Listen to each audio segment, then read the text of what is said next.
ইটো পথা লৈ ল'লোঁ। আমি আগৰে খনি আছিল বহু বছৰ হ'ল মই চাকৰি নোপোৱাৰে আজি লৈ ল'লোঁ একদম। ইয়াত ভাল লাগিছে 3800 টকা দিছোঁ। কিন্তু মহামায়াত দিয়াৰ এটা আশা আছে কি হয়। ঘৰ পালে এতিয়া সি খুব আৰামত আহিছে গাড়ীত।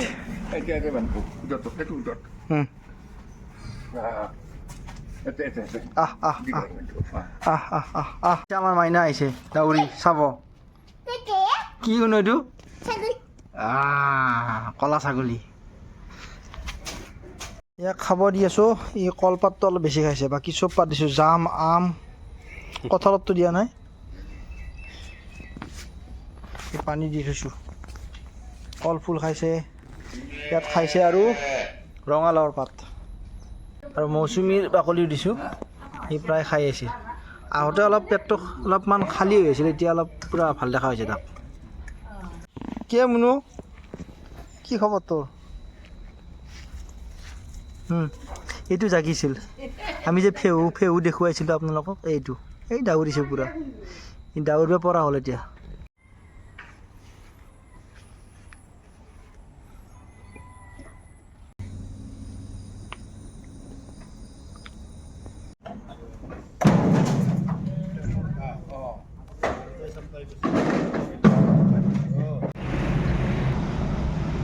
এইখিনি আমি বৰপেটা পালোঁ আৰু মহামায়া যাম বুলি ভাবিছিলোঁ আৰু আহি আছোঁ এতিয়া। আৰু আমাৰ লগত আছে ছাগলীটো। মা কেনে চব ধুনীয়া ধুনীয়া বঢ়িয়া। ছাগলীটো আছে আমাৰ লগতে। গাড়ীত তেল ভৰাই ল'লোঁ অনলাইন পাইছোঁ আমি। মাজতে একবাৰ ৰখিব লাগিব বাৰু, ভাগৰ লাগে যদি। এইখিনি গৌৰীপুৰ আৰু ইয়াৰ আগত আমি বগৰীবাৰী পাম। গৌৰীপুৰ পাম আৰু অলপ আগত। আৰু এই মহামায়া মন্দিৰৰ এই ৰাস্তা কি ধুনীয়া। মহামায়া ৰাস্তা, মহামায়া মন্দিৰত যোৱা ৰাস্তাবিলাক।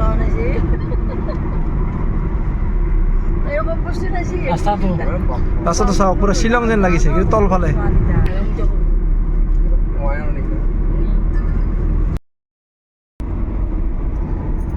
আৰু বেছি দূৰ নাই, আৰু 50 কিলোমিটাৰমান আছে। আৰু আমাৰ মনত মানে 50 কিলোমিটাৰ আজি কম যেন লাগিছে।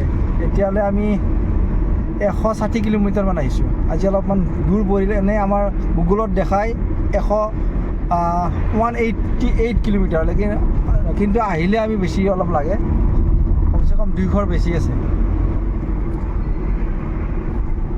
এতিয়া বৰ্তমান টাটা নেক্সন গাড়ীখনে মোক দি আছে 18 লিটাৰত 18 কিলোমিটাৰ। চাওক আগত আছে বগৰীবাৰী আৰু 30 কিলোমিটাৰমান আছে। তাৰ পৰা ভিতৰত সোমাব লাগিব। মন্দিৰ পাই গ'লোঁ আমি। দাদা আগত গৈ আছে, মা আৰু দাদা পাছত আহি আছে।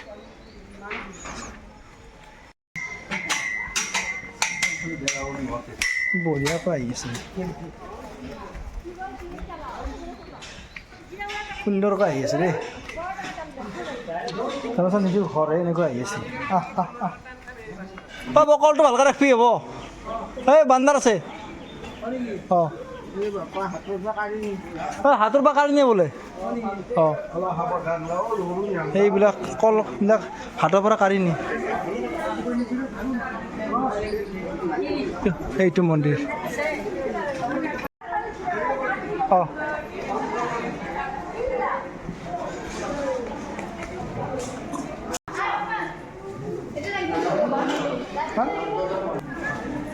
ইয়াক লৈ আহিছোঁ, খুব ধুনীয়াকৈ আহিছে। ই প্ৰব্লেম একো দিয়া নাই।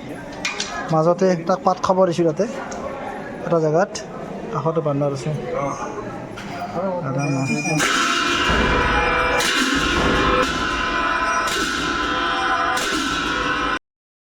আমি ৰাতিপুৱা 7টা বজাত আহিছিলোঁ আৰু আহি পালোঁ 1:15 মানত। আৰু খুব ভাল টাইম পাই গৈছোঁ। এইখিনি সময়ত দেৱী মাক ভোগ চৰাই আছে। ইয়াত আছে বান্দৰ বহুত। মা কেনে লাগছে?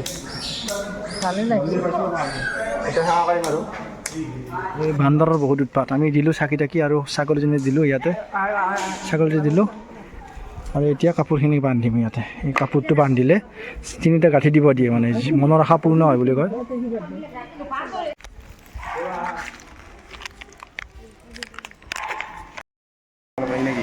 আমি আহিছিলোঁ আৰু সেই গোটেইখিনি হ'ল আমাৰ পূজা চূজা হ'ল এতিয়া আমাৰ ভোগৰ টাইমটো গুচি গ'লে কাৰণে আমি ভোগ নাপালোঁ যি নহওক আৰু এতিয়া আমি ওপৰত যাম তাৰপাছত আহি তলতে খাম কিবা এটা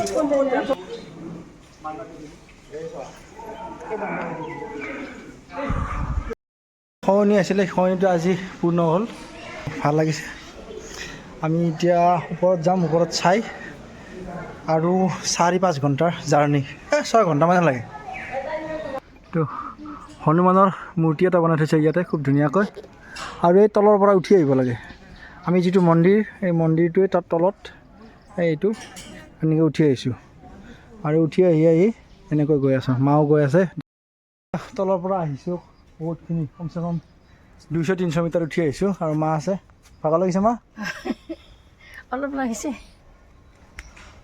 আৰু ইয়াৰো এটা মন্দিৰ আছে এইটো কি ডাঙৰ ডাঙৰ আহঁত গছ এইবিলাক এই দুৰ্গা মা বৈষ্ণোদেৱী মন্দিৰ এইটো দেৱী এটা পাইছোঁ দেৱীৰ মূৰ্তি এটা আছে ইয়াতে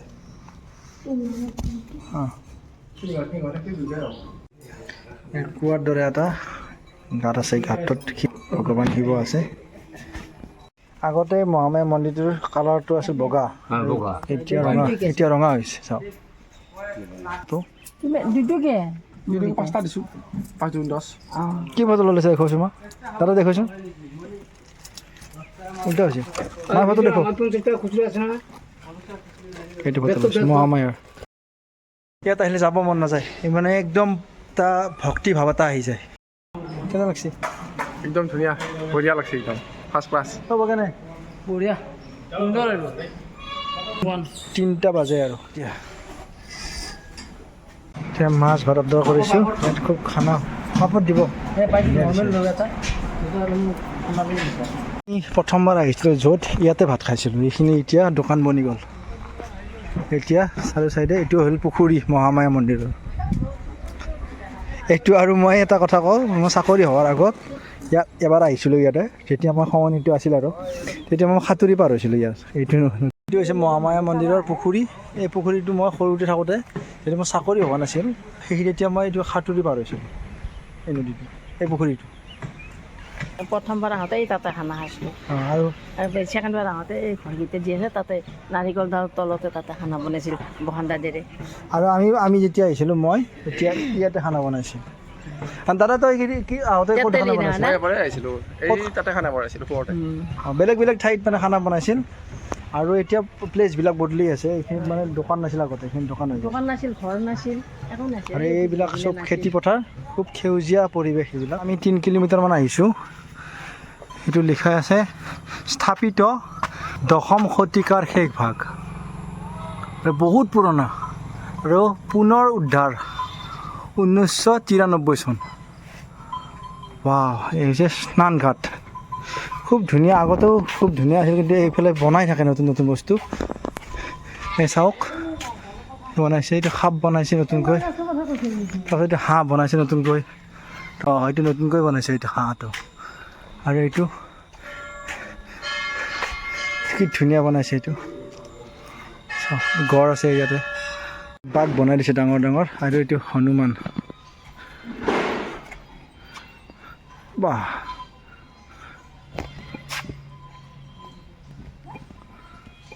কেনে লাগছে মা কেনেকুৱা এটা বট গাছ বনাই দিছে পাকাৰে অৰিজিনেল যেন পায় পাকাৰ হয় এটা বহুত ডাঙৰ আৰু ইয়াত ডাঙৰ ডাঙৰ পাত বনাই দিছে এটা হাঁহ তাৰপাছত এইডাল বটগছ এই হৈছে বাঘ এইটো জিৰাফ তাৰপাছত এইটো হাঁহ তাৰপাছত এইটো কাষত আকৌ এখন নাও তাৰপাছত এইটো সাপ এইটো আকৌ হনুমান তলত বান্দৰ এইটো আছে কাছু কিমান কি বনাইছে বহু বছৰ আগত আহিছিলোঁ 16-17 বছৰ আগত কিন্তু আজি চাই আকৌ ভাল লাগিল বহুত বস্তু বনাইছে নতুন নতুনকৈ ইয়াত